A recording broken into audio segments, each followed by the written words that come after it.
All right, Sprocket Talk viewers and listeners. Hey, today is going to be interesting. We're going to talk about leads, and we're going to talk about gnomes, and you might wonder what gnomes have to do with leads. We're going to figure all that out and a lot more.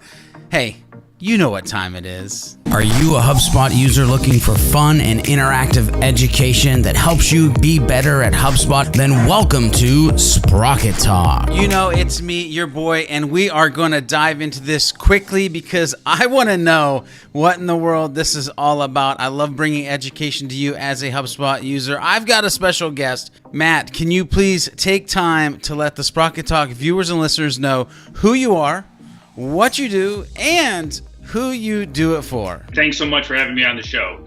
So my name is Matt Pinati. I'm the CEO and co-founder of LeadGnome, putting that lead and that gnome together. We'll get into it. And what we do, which is unique in the marketplace, is we take a look at all of the replies coming back from sales and marketing outbound email.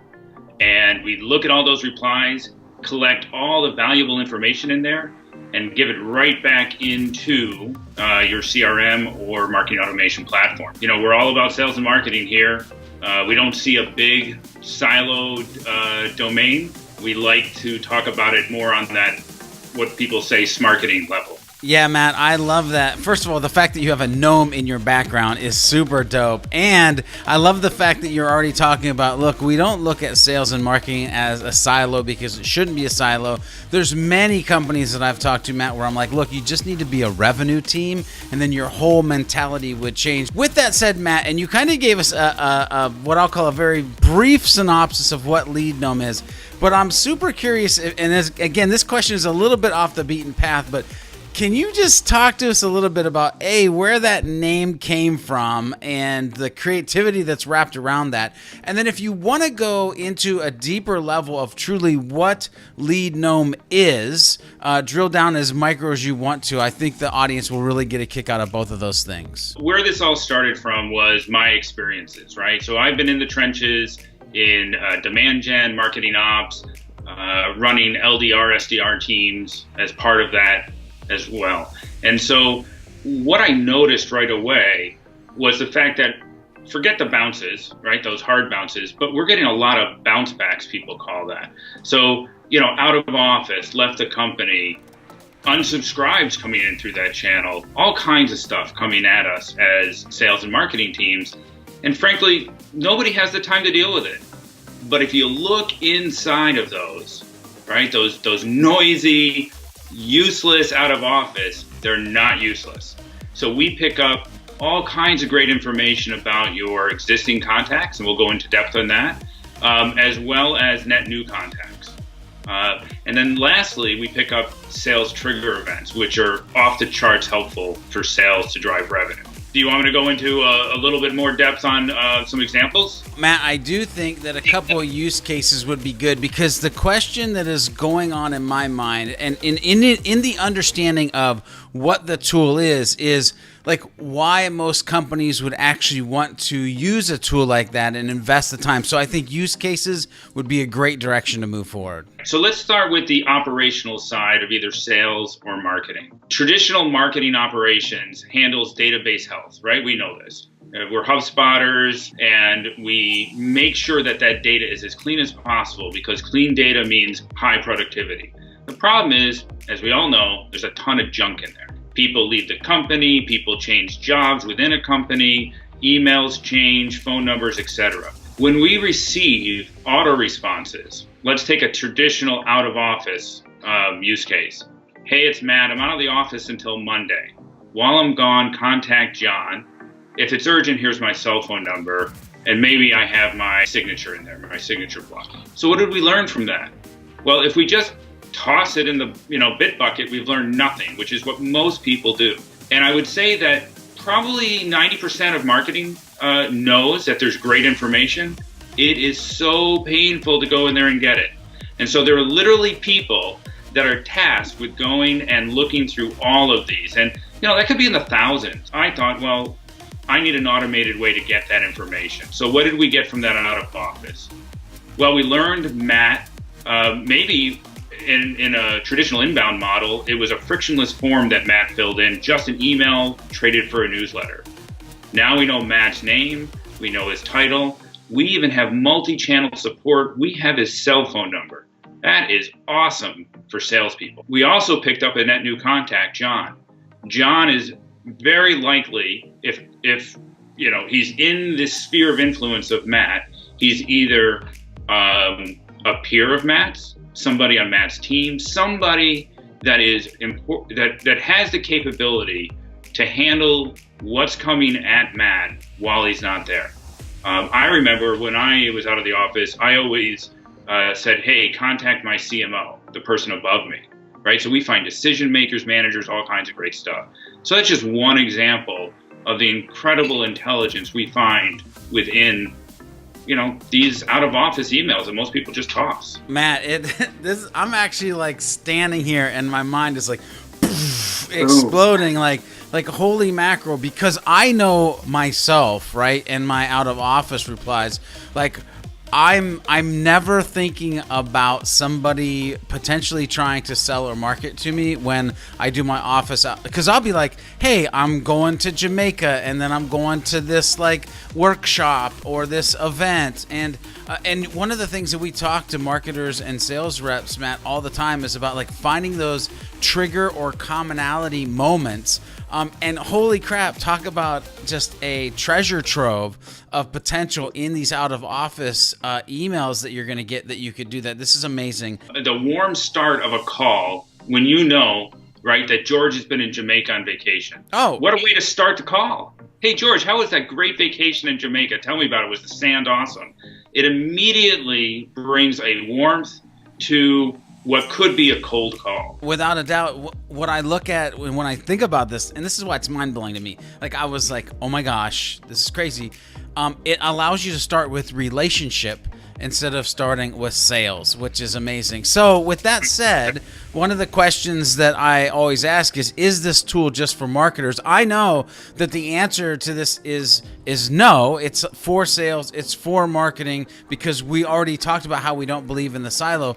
But Matt, I'm super curious, is this more of like a sales manager tool, a chief marketing officer tool? Like, who should be using this on a day-to-day or maybe even a week-to-week? Like, when should we use this, and who exactly should be using the tool that is LeadGnome? It's for sales and marketing. There are different ways to use it. So marketing typically has one or two, less than, say, 6 mailboxes, right? Maybe they segment prospects and customers, and so the replies come to different mailboxes. Sales teams, we have hundreds of sales team members from individual companies, all of their mailboxes being monitored. Each of their individual mailboxes is being monitored by LeadGnome. And one of the huge benefits to a salesperson is the data entry nightmare is gone. LeadGnome opens up every one of those replies, extracts the valuable information, and places it neatly and visibly into their CRM. That's step one. Step two, we clean up their mailbox. I can't tell you the number of complaints I get from salespeople that say, I spend too much time literally sitting there and deleting all of those auto responses or moving them to a folder in the hopes that someday I might look at it. Why do they do that second step? Because there's so much noise in a salesperson's mailbox. And with LeadGnome, the signal to noise ratio, if you will, super high. All those human replies, which is what they want to engage with, are front and center, and all that auto reply stuff is out of their mailbox. Oh my gosh. Did anybody else, like, rewind it? Anybody else here clean up my inbox? Because the hours, the amount of time that I spend like going through that, it's ridiculous. But I will say this, and I always love this part when I'm talking about tools with folks and interviewing, folks with tool specific or for HubSpot users, because that's who our community is. Like, as I listen to you talk about cleaning up your inbox, bringing the human relationships forward, and all of the things that LeadGnome does, I started to think, money, money, money, like ching, ching, ching, ching, ching. And you're like, yeah, we got hundreds of sales reps. And I'm like, oh my gosh. So can you just talk us through the viewers and listeners that are bought into, man, we don't want a silo. We definitely want a clean inbox. We want to start with relationship over sales. Like, what is this tool going to cost us to be able to use it as teams? We're extremely affordable. So if you want this information and you try to do it manually, get it, right? The human cost far exceeds what we would charge you for this. Unlike a traditional SaaS play where there are rigid, maybe 3 or 4 packages, we don't do that. We look more like just a continuous scale. So basically, if a customer has low volume, you pay 1 unit price per response. That's where the value is, us mining a response. And if you're a high volume customer, you pay a lower unit price per response, right? Makes sense. We have annual and monthly subscriptions. Annual subscriptions have a 20% discount over the monthly subscriptions. We integrate with a click of a button into HubSpot. I don't know if anybody else heard that, but scalable pricing and, depending on how you purchase it, a discount and 1 click into HubSpot. I love that you led into by the way, I know we're here today talking to HubSpot users. 1 button.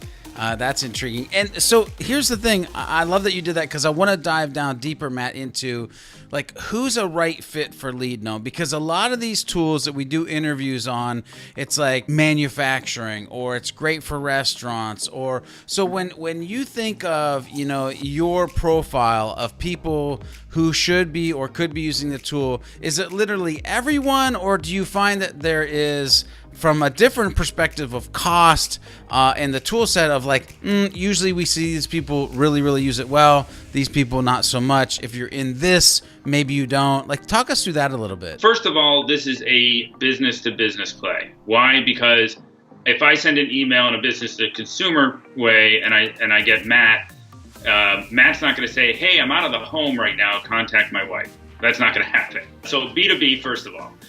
Sales and marketing, we really do well with customers that are probably not beginner in marketing automation and sales automation, but certainly don't have to be experts. And here's the reason. LeadGnome produces significant data. If that data simply falls on the floor, it's not helpful to our customer. And we don't want that. We want them to have tremendous value out of this. So HubSpot workflows, smart lists, those are the kinds of things that if you're just learning, learn that first and then come see us. That is a great answer. I love that, because there are some times where I'll be technically, you just need to know some stuff before you're going to get the most out of the tool. And a lot of these companies will be like, hey, everybody. And then they're like, well, why are people going out the back door? Because they didn't technically have the chops to do it.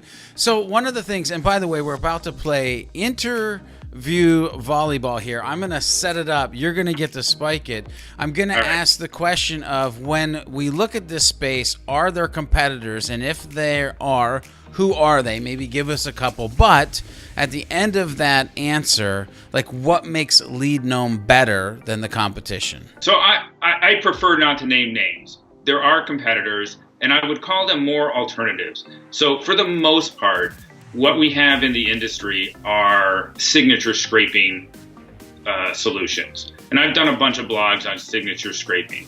Signature scraping is, useful, but the reality is, we're not interested in scraping everybody's signature. Why? Let's take a very typical thing where somebody is trying to sell to you. So they're sending you an email.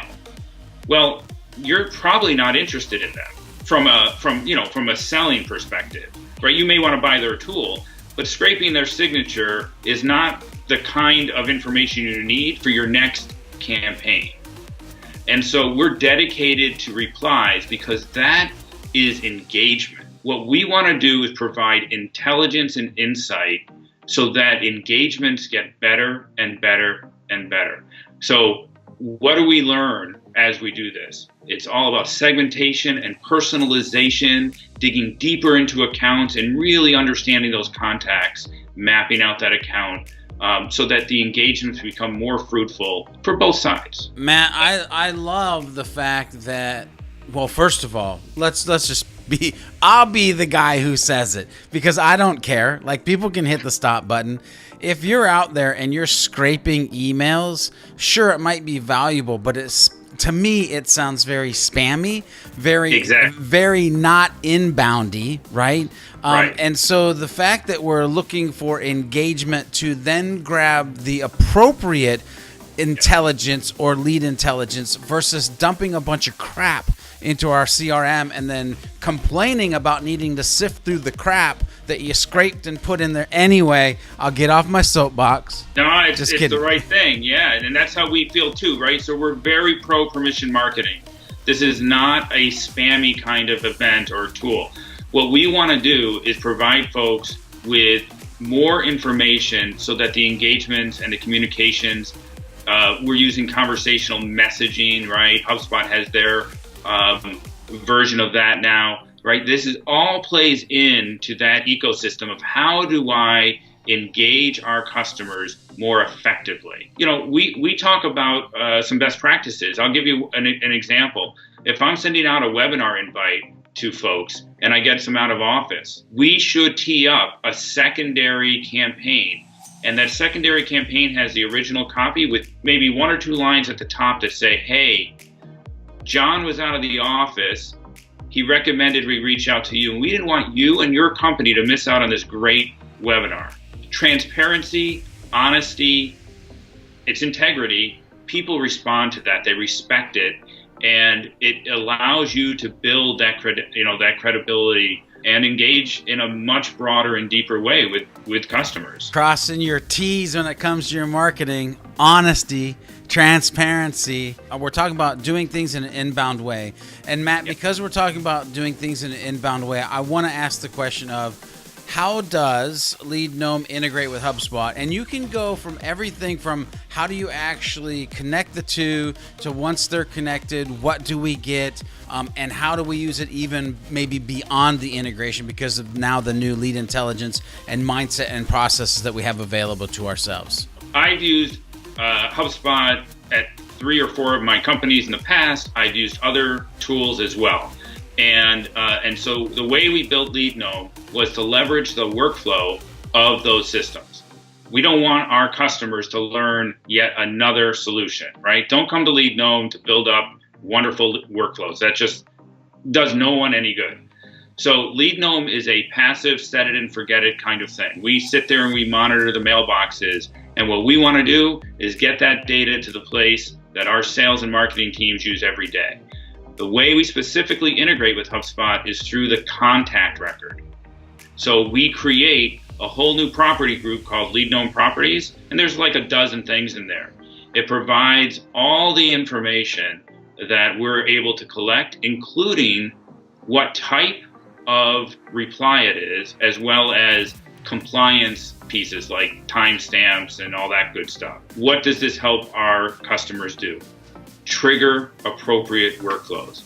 If the response type is an unsubscribe and somebody hits the reply button and says, take me off your list, it's an instant workflow. If response type equals unsubscribe, put them on your suppression list. Same with left the company and a couple others, right? We collect bounces if they're coming in through the sales channel where you're not using HubSpot. Maybe you're using outreach in combination with HubSpot. Salespeople have bounces and HubSpot isn't going to collect that. We do. We push it into HubSpot. HubSpot takes care of the rest. You know, that's the basics of how we integrate. We want our customers to alert salespeople, alert marketing, or, you know, whichever direction it should go in when specific types of information come in. And the HubSpot workflow, I mean, you know it. It's really good. Very powerful. You can create some powerful stuff, people. If you're not doing them workflows, what is wrong with you? And now I'll say, if you're not doing LeadGnome with workflows, holy mackerel, that's crazy. Matt, this has been amazing. I do always like to ask our guests one thing, and this can be personal or professional. What's amazing is most people always be like, well, I'm going to keep this professional. But I always open it up to, like, what are some pieces of wisdom or strategy, some tidbits that you've gathered through work in life that you would say, I really want to share this with the Sprocket Talk community. It's going to help somebody either live life or do business in a better way. What do you got for us today? Yeah, I think this transcends business and personal, right? So my number one is to treat people with respect and always provide value. Sometimes the payoff, right, the actual monetization comes down the road, and that's okay. I run LeadGnome like a general store in the old days, right? I want to provide value. I want to not worry about the nickels and dimes of things. I want to create relationships that are long lasting. And I believe that pays off more so in the long run, and I'm willing to wait for that. So, that's my advice to folks out there. Focus in on relationships, both in personal and in work. They will stand up to the test of time. Yeah, absolutely. Look, most of you that watching this, possibly, maybe not, because you're a pretty awesome community, are focused on ROI instead of ROR, return on relationship. Matt, this has been absolutely amazing. If people want to reach out to you, if they have questions about LeadGnome, where do you want to send them? So, go to the site, leadgnome.com. I'm completely open. If people want to email me directly, I'm just simply matt@leadgnome.com.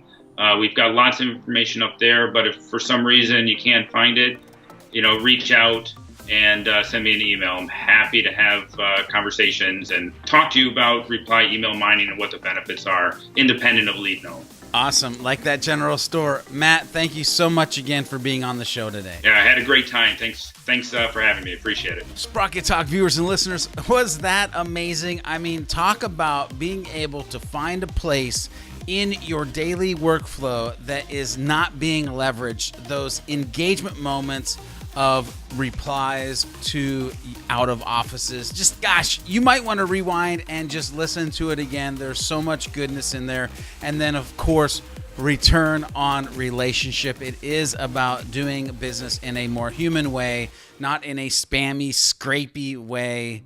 Look, you know what time it is. It's time to be more human and do better business. Hey, do you like these interviews? Make sure you head over to sprockettalk.com/FB. That'll take you right to our private Facebook group where we can carry on the conversation. Are you a marketer, sales, or service rep on the move? Then check out sprockettalk.com/audio or /video, which gets you right to our video or audio podcast where you can learn on a plane or a mountain or in the shower. Hey, I'm not judging. Also, make sure you go over to our Facebook page or our YouTube channel, hit the likes, the bells, the subscribes, just so we know that you're part of the community. Need training past this interview? Then make sure you check out the descriptions below. 1- and 2-day workshops as well as weekly training. That's what we do. Make sure you go out into the world. Make sure you see if LeadGnome is a right fit for your company. And while you're figuring that out, make sure you do some happy HubSpotting.